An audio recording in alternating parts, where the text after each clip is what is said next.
Tax day. Hello. Welcome, everyone. How is your Tuesday? Tax Tuesday.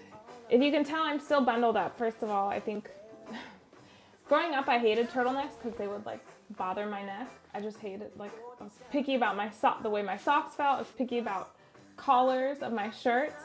But I'm obsessed with turtlenecks these days. And you can tell that I'm still bundled up because it is still a bit chilly here. It is 48 degrees outside right now. So we are going to do a video compiling what to wear around different times of the year. But so I will start to point out what I'm wearing in different videos. Today I am wearing an Eddie Bauer down-filled vest. Should I get up so the people can see? Get up so the people can see. All right, so here's the vest that I'm working with. It's a color block vest. We're doing a little twirl. Getting my model on like my sister. Stick to real estate, would you? I will stick to real estate. So I hope you guys are doing well. Having a good old time. So, love this vest. It's got the color block going. Do you ever take the faux off around the hood? I do sometimes take the faux off around the hood. Okay. Can you guys hear me okay? Are we coming through? Let me check. Remember what happened last time. Can you guys hear me okay? Yes. Yay. Okay. Had to double check. All right. As you guys come in, make sure you're still subscribed to the channel. Give this video a like. It'll make my day. Send a smile my way, if you will.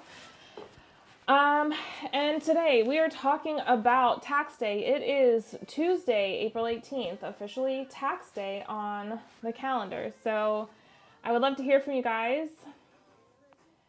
How you're feeling about taxes? I know a lot of people are disgruntled because their refund is lower than in previous years. I did hear that. Yes. So. They could always become self-employed and then not get a refund, you know?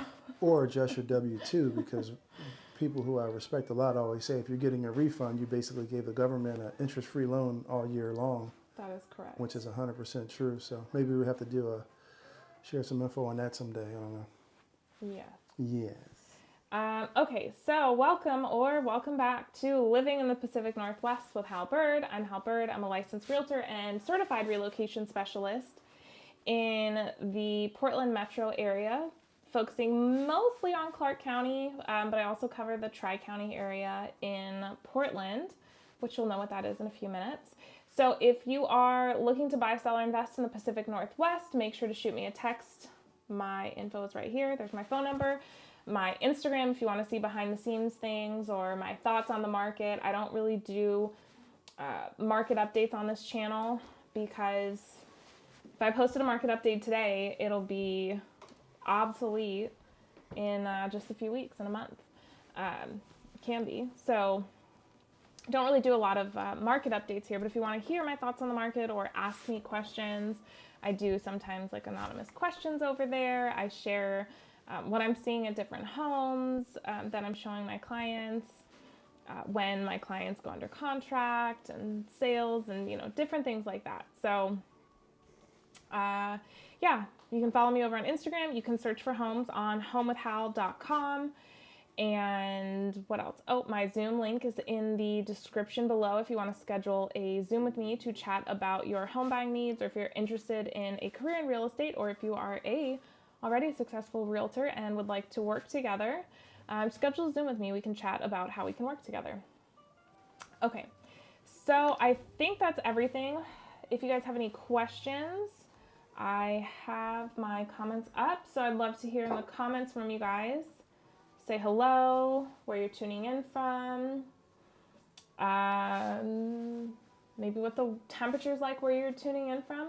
If you already have your taxes done, or if you're rushing to get them in, do people still do that?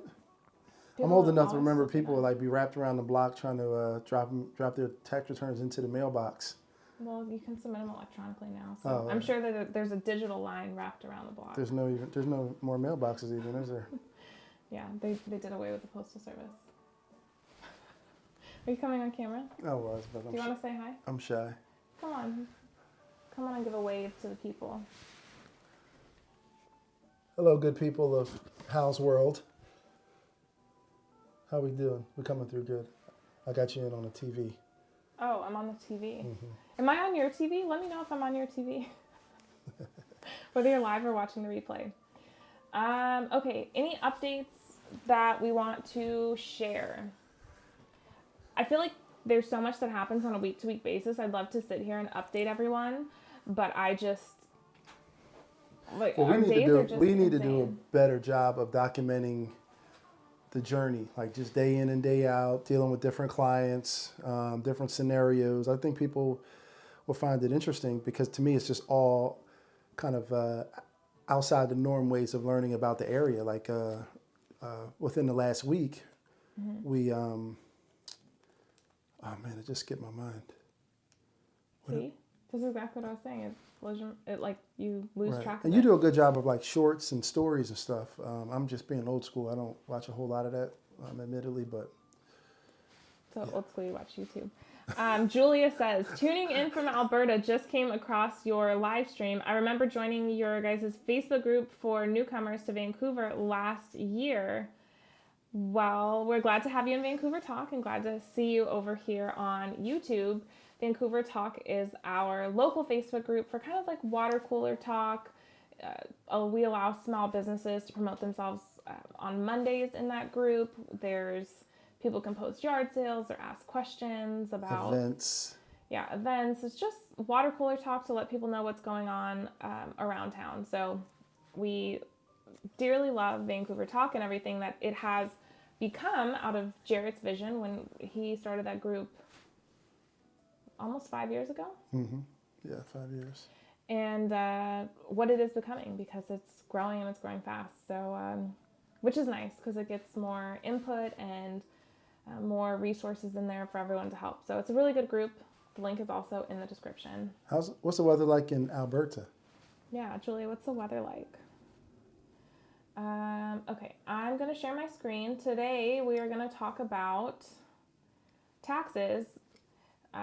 If you've tuned into the channel for a while, then you know that there are many reasons why someone would move to Southwest Washington. And while I am licensed in both Washington and Oregon, and I do have a fondness for Portland and the suburban areas, one of the main reasons that we personally ended up on the Washington side of the river was because of the tax advantages. And so we're going to talk about how much other people are realizing those tax advantages to the point where our local newspaper, the Columbian, is writing all about them.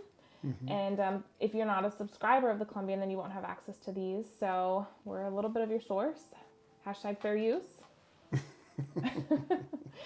So we are going to discuss the first article, which I think we've maybe mentioned before. Right, and you should also mention, because you've done one of my favorite videos is, why some of the richest people in the entire world call Washington State home. Yeah, so that was a video very early on to the channel, and didn't get the traction we thought it would get, but sounds like it's time for a redo. An update video. Uh-huh. Who's the richest man in the world these days? Is it Bezos? I think Elon Musk has taken that mantle. Yeah. Okay. All right. So, Oregonians, this is an article from March, so just about a month ago. Oregonians moving to Clark County in droves, experts cite income tax. Those making $100,000 plus moved in higher numbers than any other income level. So what it's talking about in this article, and I'm a visual person, so I love charts and stats and stuff like this. So here's a chart where you can see the average annual income for households that are migrating from the Tri-County area in Oregon. And you'll see down here, can I see my mouse? I can see the chart. I can't see your mouse right now. Maybe I need to zoom in on this because it's cut off.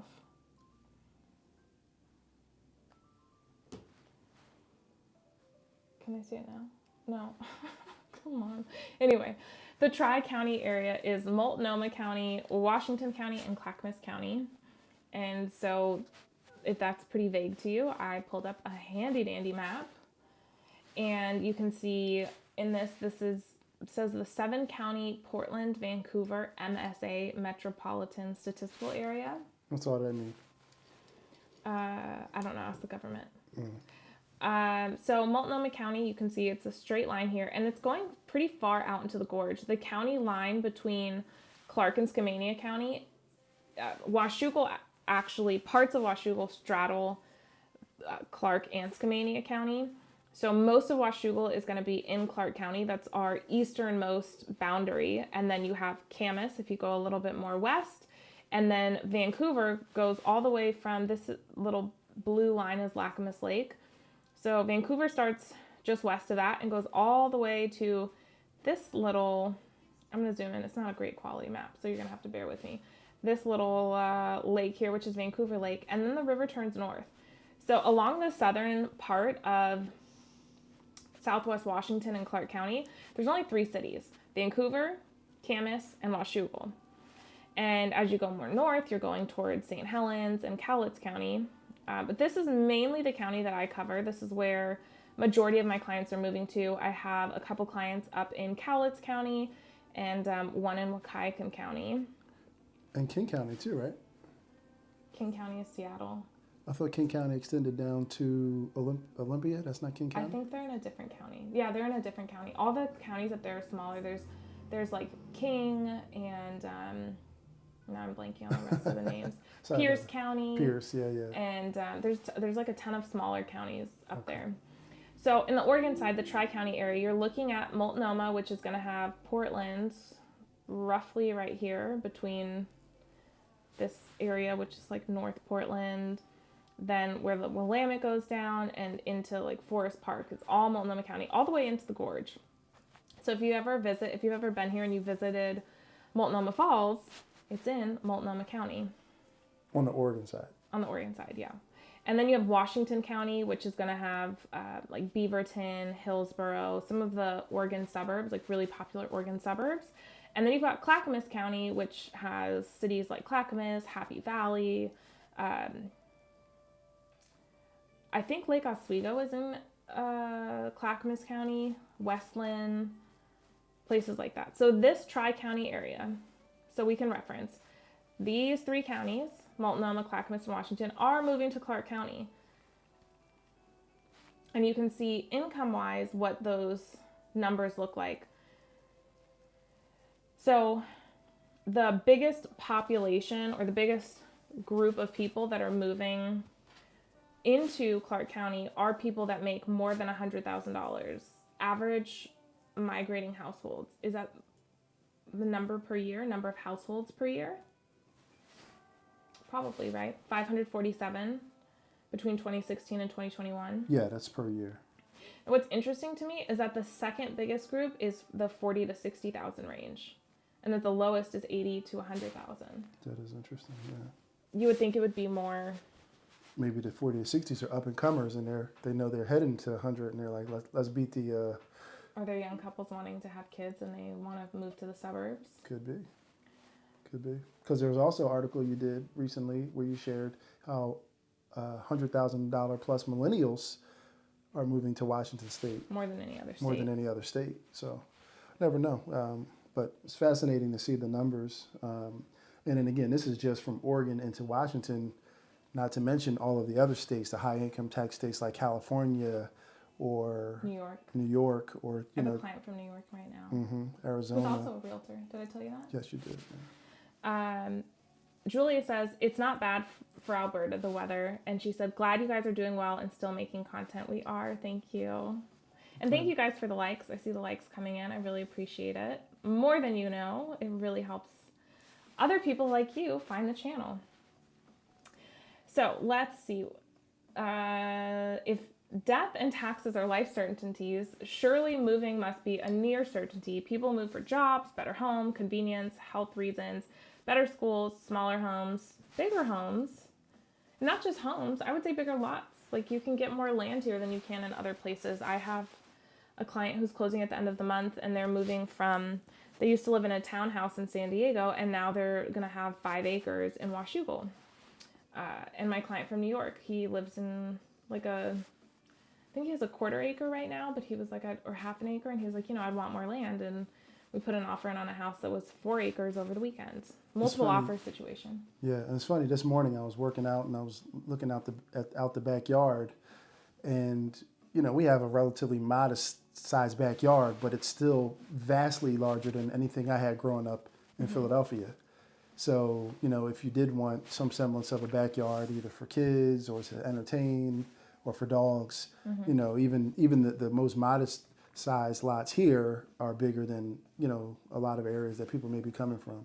Yes, unless you're looking at, there's some pretty small, like 0.05 acre lots, sub 3,000 lots, like 2,900 square foot lots. Would those be single family homes though?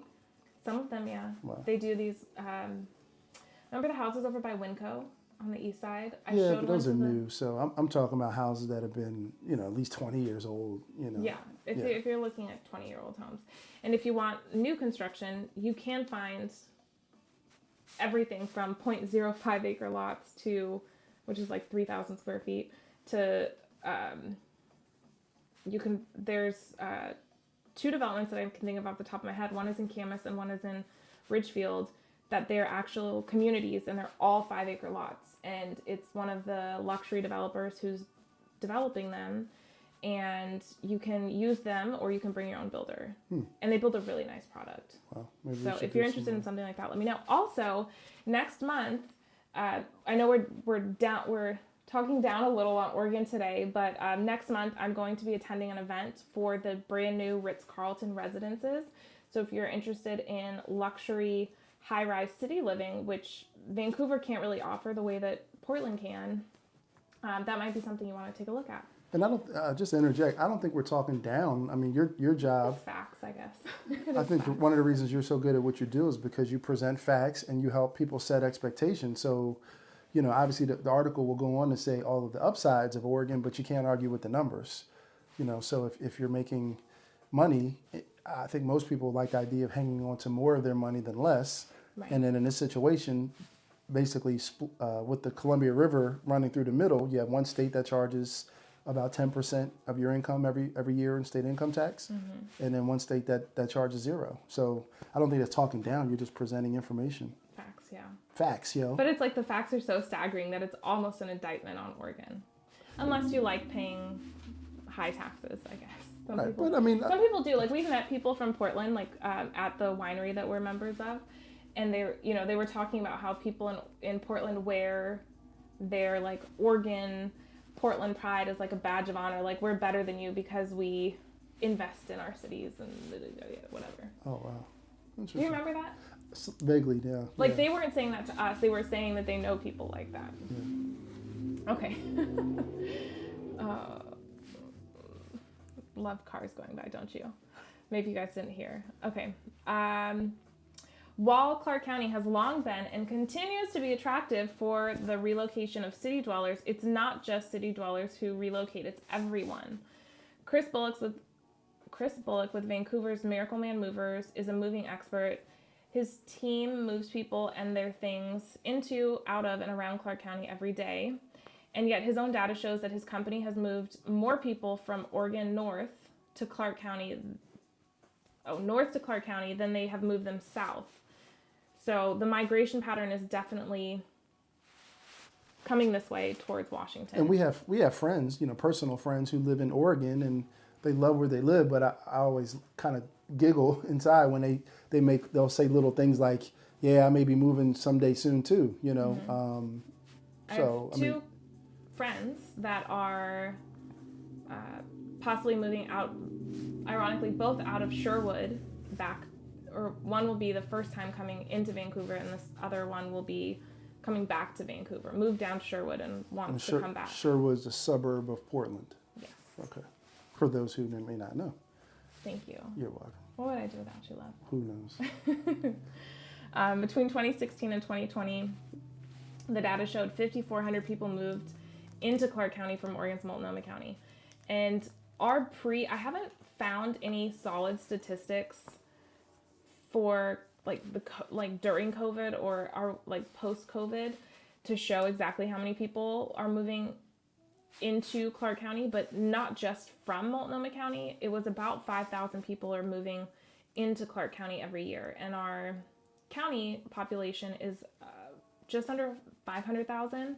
Vancouver's population, I see different numbers, but it's less, somewhere between 180 and 200,000 people. So you're saying annually we have a net positive migration into Clark County of about 5,000 people? Yes. Yeah. Matter of fact, now that you say that, you remind, because that was one of the reasons I think that you had cited when you were thinking about getting into real estate, was to basically come up with basically a way to help facilitate those moves for people like us who may not have friends or family here already. Yeah, and look what we're doing now. Look at that.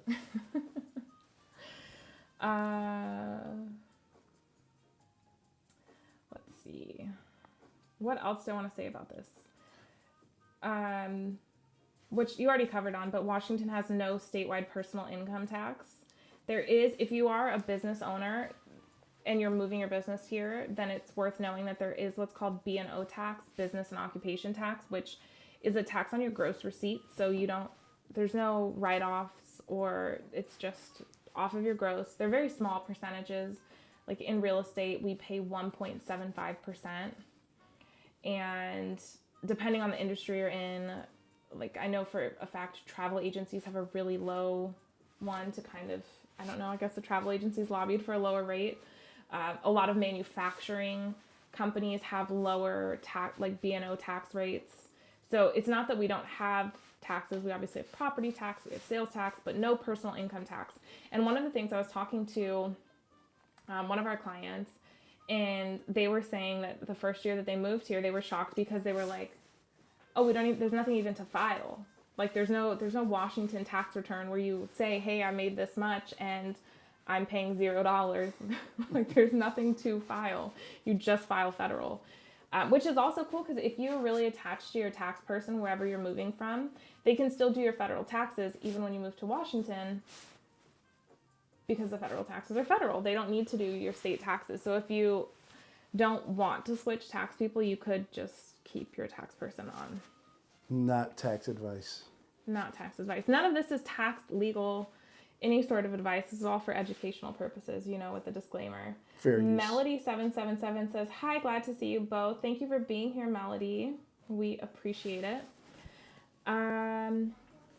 Oregon has one of the highest income taxes in the nation, 9.99%. And actually, I'm going to pull up that so you can see it because I should have done that in the first place. Oregon. You did another video, I'm thinking about a year ago now, where you did a comparison head-to-head of Portland and Vancouver.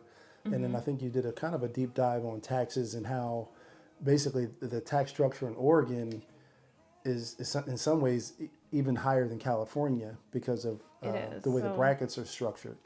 Might as well pull up California income tax brackets too, because when I tell people this, they're like awestruck, like they don't believe me. So I think it's interesting, and it's, again, coming from the East Coast, right? So on the East Coast, we have all of these states that line the eastern seaboard, whereas on the West Coast, there's 3 states. And that's still kind of trippy to me for some reason. So you have California, Oregon, and Washington. Those are the only 3 states in the U.S. that basically line the western seaboard. Yeah, California's known so much for having high taxes. You know what I always find funny too is that it's really hard to find just a tax bracket where they show you exactly, like, I don't know how to explain it. When you Google it, it's not something that's... They scrub it. Easily, like... It's not the most simple thing to find. Okay, so I got that up, and I'm going to pull up California's. Like, even H&R Block comes up, and NerdWallet, which is fine. Here's the 2022. Maybe I can find it on NerdWallet too. While you're looking, I see it says on my phone, 11 people watching, which we're very grateful for. If you guys could generously share a like, that would be really great of you. 12 people watching. So yeah, just tap that like button. Can you guys hear background music? And if so, do you like it? Yes and no. Yeah, like even NerdWallet, it lists the range for Oregon, but it doesn't have a clickable thing. Okay, we're just going to rock out with what I've got. where did it go? Did I accidentally close the wrong one? That would be annoying. Okay, no, I didn't. Okay, so let me share my screen again. There we go. Okay, so this is Oregon income tax bracket rates for single or married / registered domestic partners that are filing separately. So this is for all the bachelors and single ladies out there. See, it doesn't, I don't like this. It says if your taxable income, why can't you just show me a bracket? If your Oregon taxable income is over $0, but it's not over 50, then you have a flat rate between $0 and $4 for, why does it, is that supposed to be a comma? Why does it say $4,114? 4,000, we'll say it's $4,114. Then if you make, these aren't the right tax brackets. Oregon income tax bracket. Oh yeah, they are. Okay. So even that is very unclear. Like if you make more than $0 but less than 50, let's say married filing jointly, a flat rate between $0 and $3,857 if you're married filing jointly, a qualified widower with a dependent or head of household. But it still doesn't tell you, like if I made $45,000 and I want to calculate my income, it's still not telling you. No, it's not. It really bothers me that they do that. Okay. But here's what I want you guys to know and what is worth taking away. This is not right. It's really bothering me. Here, this is a better, okay. We'll do married filing jointly because it's just easier. So if your income is over $0 but not over $7,300, then your tax is 4.75. So that's like people who are making almost no money, in extreme poverty, teenagers, they're still taxed 4.75. And maybe you're like, okay, maybe that's reasonable. Then if your income is over $7,300 but not over $18,400, so that's still like you would still be in poverty. Anything that you make in excess of $7,300 is taxed at 6.5%. So before you even make $20,000, that's already getting taxed at 6.5%. Let's bump over to California. You don't start getting charged 6% in California until you make more than $37,000.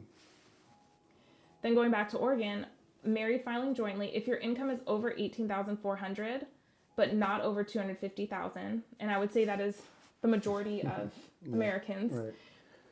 Your tax after you're at $18,401 and every dollar you make after that at 8.75. And then if you make over $250,000, then you go to the top bracket, which is 9.9%.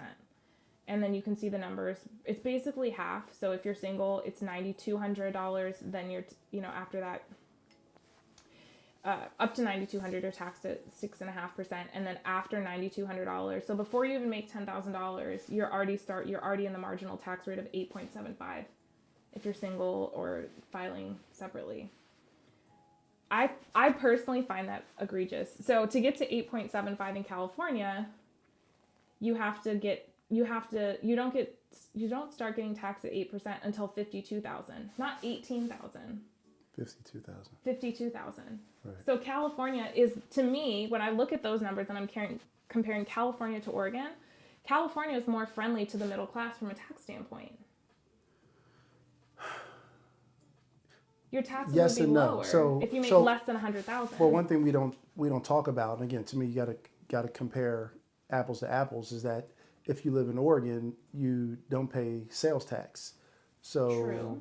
And I got bored of, I'm not as good as the numbers as you are, but when I look at our spending for the year, right, the average person spending for the year, I mean, again, sales tax may not equal your income tax at 10%. It won't be 10% of your income or 8%. I mean, unless you're spending everything that you make, which, with inflation. No, and obviously you don't. But all I'm saying is that, there are some advantages that, I feel like we'd have to come up with a way to factor in, for that. I still think it's a little egregious. So even when you're looking at this, you're like, okay, Oregon, I think California's top tax rate, doesn't say here, 13, but I think it's 13%. It says 12.3 here. Is this for 2022? It says 2022. Mm-hmm. So 12, but that's if you make more than $677,000. Like ultra rich, right? Pretty well to do, yeah. I mean, it's the top 1%. Mm-hmm. It's probably the top 0.5% of income earners in California. So, I mean, I feel like I can understand that more. And like growing up in California, one of the things you'll hear people say is like, to live in such a nice state, you have to pay a premium. Like there's a cost to Sunshine, what do they call it? Sunshine the tax? sunshine tax. Although I do like my overcast days. So when I look at Oregon, and yeah, like if you make more than 600,000, sure, you'd save money moving to Oregon. But by and large, the average person is going to pay more income taxes if they live, like the average person, I would say anywhere from, this isn't exact math, but anyone making less than $300,000 a year, maybe $400,000 a year. Probably when you get to around 350, you're probably pretty close income tax wise, which most people don't make. Most people make less than that. Big surprise, right? So to me, like you'd be paying more compared to Washington. I didn't mean to go off on such a tangent, but you don't file a tax return. There are 0 income taxes. They did pass a sort of capital gains tax that I don't know if it's going to stand. It's against the Washington state constitution to have income tax. So this capital gains tax that they passed in Washington in the last year has been fought in the courts, and I think it was just upheld recently, saying that it's an excise tax, not an income tax, so they're trying to get around it. But it has a pretty decent sized, what do you call it, like exemption, where it's like the first $250,000 a year or something like that is exempt from this tax. And going back to most people don't make $250,000 a year in capital gains. Maybe if you're selling a house, I think, but I also think your personal real estate is exempt. There's a lot of exemptions. It's like, it's not ideal, but it's not the worst thing that I've seen either. And we did a video about basically aging. I think it was more slanted towards parents and inviting your parents to live in Washington, but it may be time to redo that video and include the new these new changes that you're talking about. I don't know if it's going to stand. Yeah. I don't know. We'll see.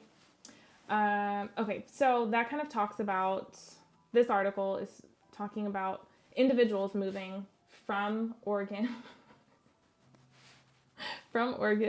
to Washington, specifically the Oregon counties in like the metro area to Clark County specifically.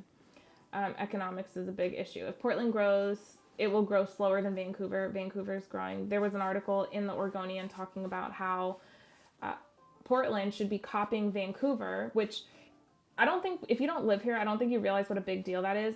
Like 10 years ago, and even still today, a lot of people in Oregon are like, why would I go to Vancouver? Like they still think of it as Vantucky. And you know, that it's like Hicksville, small town, like there's nothing interesting or useful there. Like people are very ignorant, maybe a little naive about Vancouver, but our waterfront is way nicer than the Portland waterfront. Yeah, and we had some friends. We went to a birthday celebration a few weeks back, and we had some of our new friends that we just met who live like out in the suburbs of Portland, who hadn't been to the Vancouver waterfront in years, were a little blown away at the development of the waterfront and how nice it is, and how comparable, maybe even, like you said, better than Portland. It's cleaner. It is cleaner, yeah. So you know. What else? The amount paid in state income tax is substantial for those in higher tax brackets. This could be why Portland's Business Alliance report showed that those making more than $100,000 a year moved to Clark County in higher numbers. We already covered that. Yeah. I mean, just, and again, for people like me who are kind of slow on the uptake when it comes to math and numbers, I mean, just rough numbers. If you make $100,000, right? I mean, this is aside from our federal income tax, but if you make $100,000 in Washington, you'll keep all of it.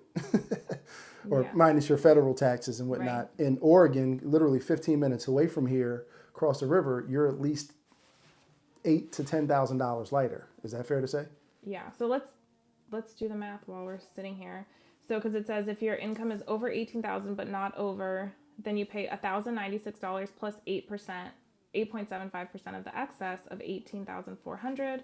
So if you made $100,000 even, the excess is $81,600 taxed at 8.75 plus the $1,096? Yeah, $8,236. So you'd be giving yourself an $8,000 raise. Which is not nothing. Not nothing. So especially like if you're trying to do some things for retirement or do some things for an investment, I mean, hell, that could be a down payment on an investment piece of real estate potentially. Especially if you're house hacking and you do like an FHA loan or something, or you buy something out of state. That would be a hell of a lot of Dogecoin. So again, what is that, like a fourth of a Bitcoin or something? Yeah, but for 4 years, then you'd own a whole Bitcoin, and who knows, maybe one day those will be worth $1 million. Exactly. So I mean, again, you have to look at it like that. So, but I appreciate you breaking it down for us kids in the back of the class. Oh, you got it. Us cool kids in the back of the class. And then people are talking about, yet it's not a one-way journey. The reality is just as many people are moving into Clark County, they're also leaving it. Some have left for more rural counties. Clark County saw a large influx of about 2,400 people from Clark County. And others have made a dash into the urban areas. Data from the Census Bureau found that the two counties with the highest number of relocated Clark County residents were Multnomah, so people moving back and forth across the river, even though net, it's higher coming into Clark County, and then King County, so people going up to the Seattle area. Interesting.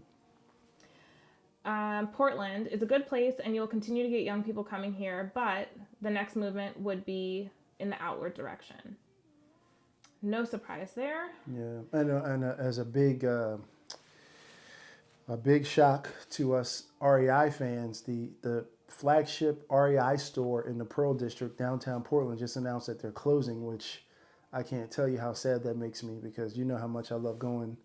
That was like my adult playground going into that REI store, but because of theft and break-ins, vandalism and break-ins, I guess they're saying that they're making a business case that it just doesn't make sense to remain open. So there are some. You know what? What if they open one in Vancouver though? Well, then you won't like it because you have to pay your sales tax. Yeah, I wouldn't like it for that reason. Plus, anytime I would go there, I would use it as an excuse to go do some sightseeing in Portland. So. Yeah. I'm definitely salty about that. There's I think 2 other REI locations in the suburbs, one in Tigard, and then there's one, I'm pretty sure in Clackamas somewhere. I'll look it up while you're on. I can't picture where it is. I'll find out. So not only are people moving out, but lower taxes lure businesses from Portland to Clark County.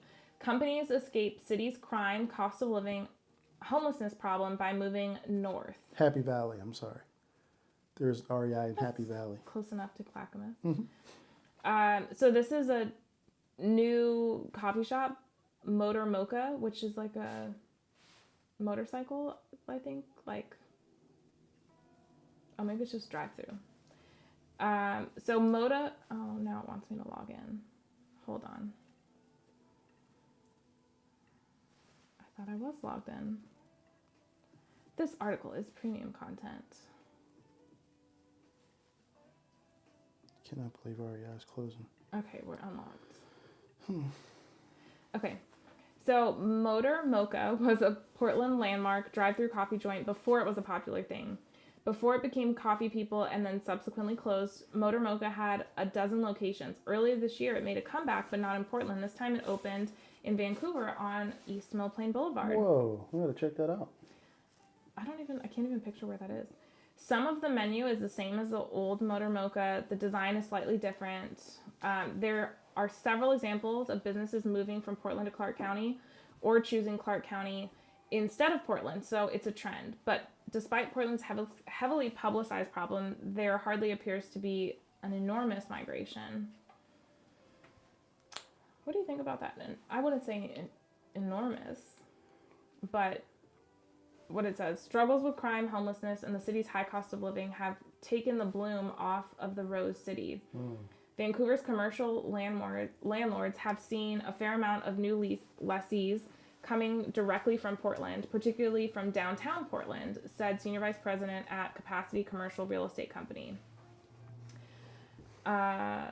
in a recent building with 9 lease transactions, 1 had relocated from Portland. A building with 2 recent, 1 also came from Portland. And then 2 out of 10 in another building at this commercial real estate company had come from Portland. Also, if you need a good commercial real estate brokerage, I do have a referral for you. I personally don't do commercial real estate at the moment, but I have some good referrals for you if you're looking for office space or any sort of commercial real estate. So while Washington doesn't have personal income tax, it does have business and occupation tax, which we already spoke about. Oregon taxes corporate income, personal income, and gross receipts, according to the Tax Foundation. The foundation, which analyzes taxes across the country, ranked Oregon 24th in business tax climate index this year and ranked Washington 28th. That's interesting. So Washington was ranked lower. Does that mean lower, like lower as in good, less taxes, or does that mean lower as in a friendly tax climate? That's an interesting thing. With the recent Washington Supreme Court's ruling allowing the state's capital gains tax to go ahead, the state isn't as much of a tax haven as it was before.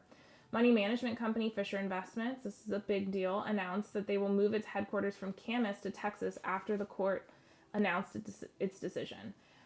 We have a friend who works for Fisher Investment, and the way that I understand it is that they are just not going to make any new hires in Camas. So if people want to continue working there at their corporate campus, they can, but they, I think, also have the option to relocate to Texas or to just work from home.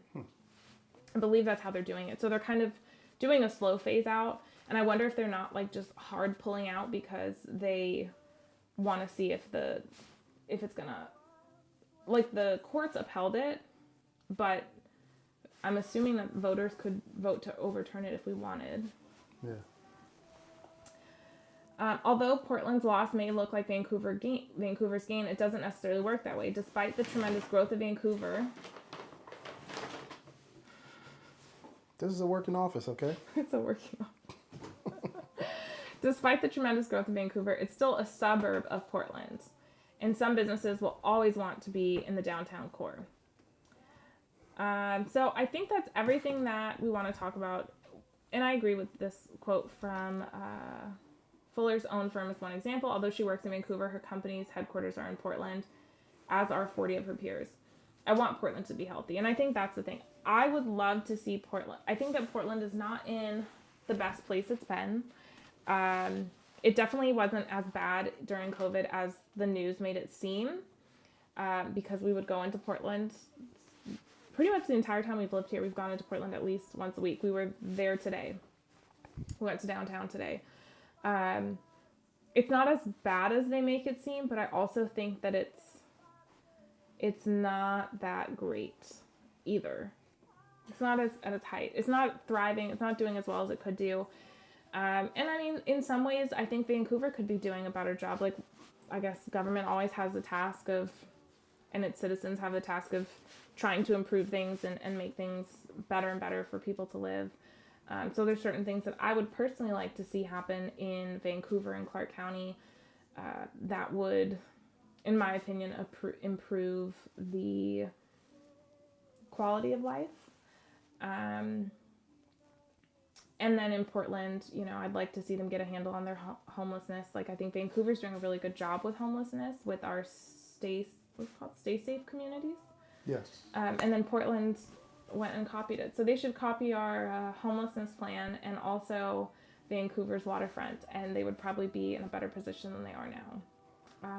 Yeah, I think we had talked about this, I think, with some friends recently, and I think a lot of life translates into government and, you know, other areas, but I think life is like a pendulum, right? And I think that when a pendulum goes in one direction enough, it starts to swing back the other way.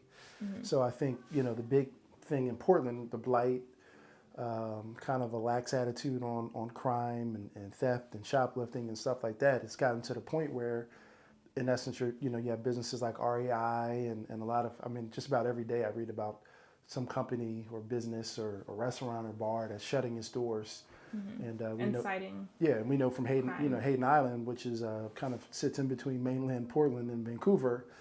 Just in the last 6 months to a year, you've had multiple. You've had the only Cracker Barrel in the area has shut down, and BJ's, which is a restaurant. So I think the pendulum is going to have to swing back the other way, where the rules against some of these things have to become harsher, but still fair, but harsher nonetheless. I mean, we've seen, I guess, like kind of anecdotal, but like we've seen people in Portland just walk out of a store with a literal full cart. Like if you think about when you go to the grocery store and how if you haven't shopped in a while, you do like a full cart, or maybe you just have a big family, a full cart.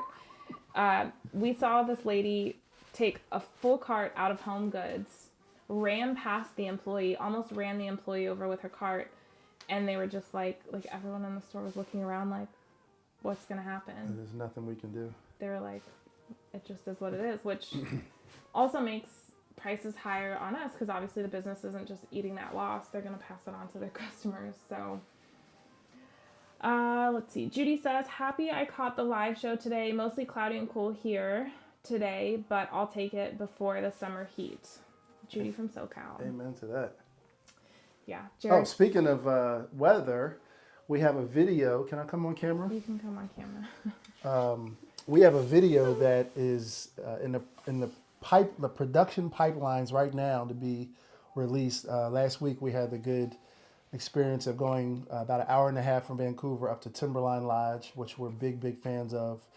We were able to catch some snow, so it'll be a really good video about the lodge, about that part of Oregon. And I can't get enough snow personally, so I'm a snow bunny.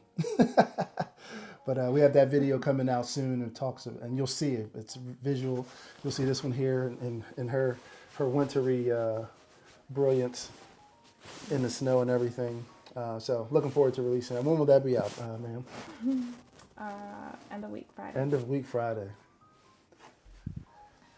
All right. So I think that's everything. If you guys have any questions, you guys need to visit Alberta then if you love snow, says Julia. Oh boy, see that?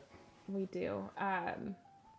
Government camp was pretty nice, but yeah, we definitely, which is kind of good. I mean, it's interesting with our business and the way that it runs. We're coming into the busy season for real estate, and most people are like, oh, you guys must be pretty slow in the winter, and I'm like, no, actually November and December are consistently some of our busiest months of the year. Yeah, and to a lot of reasons are due to this channel and the people we've met along the way. So yeah, our business has been pretty busy, but I am looking for somewhere over some winter months where I can kind of hibernate in some snow. So I never thought about Alberta, but I'm at that too. My list of possibilities. Is Canada gonna let us in? They're not gonna let me It's in. hard to immigrate to Canada. It is. Okay. I think that's everything for now. If you think about it, I guess we went to the closest state to Canada that we could get. We're right there, eh? Or what is it? Is it Detroit? Where's the place in like the Midwest that you can like Well, actually, there's go right across the border? there's an area in Washington State that Banff, is. she says. Oh, okay. I would love Wow. to go there. I would too.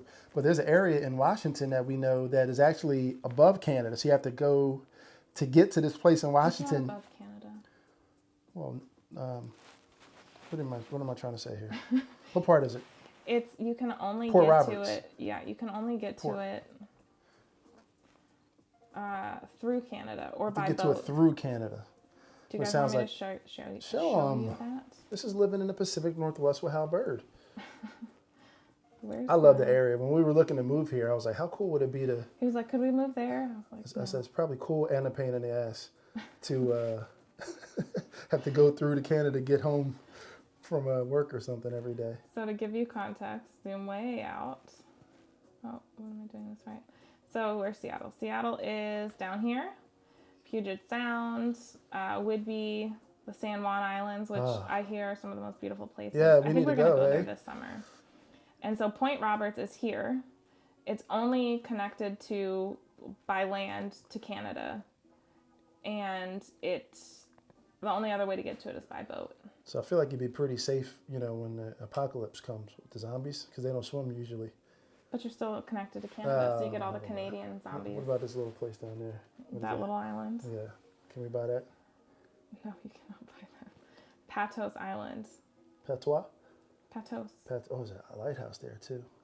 There, guys, honestly, we've been here 5 years now, and there's so many little parts of this state alone we've yet to explore. But as you can see, the geography is pretty amazing, and we have some pretty cool trips planned coming up. So. Julia says, that's so interesting. I actually didn't know that. Thanks for the fun fact. See? Our pleasure. All right, we're going to hop off, guys. I have a call with a client and an offer to write in Camas. Excuse us. So, yeah, if you're thinking about relocating, even if you're just in the consideration stage, feel free to reach out. Wait, I took it off the screen. Or, and I think you could say this a little bit more, if you're thinking about maybe getting an investment property, because we have a lot of people who contact us. They read the trends about how many people are moving to the Northwest. So it's not the worst place in the world to have an investment property that you can rent out, or Airbnb, or short-term rental. So yeah, or buy it now and then plan to retire there later. Yeah. Yep. So, all right, it was fun chatting with you guys. You'll see us on Friday with our Timberline video, and then we have some series coming out focused on some retirement ideas, relocation style videos. And we're about to hop back on that bicycle, yes? Yes. And we're going to have a whole series of Vancouver and Portland by bike, which I'm really excited about. We may be starting tomorrow morning, eh? Maybe. No, maybe. See you guys. See you guys. Ciao.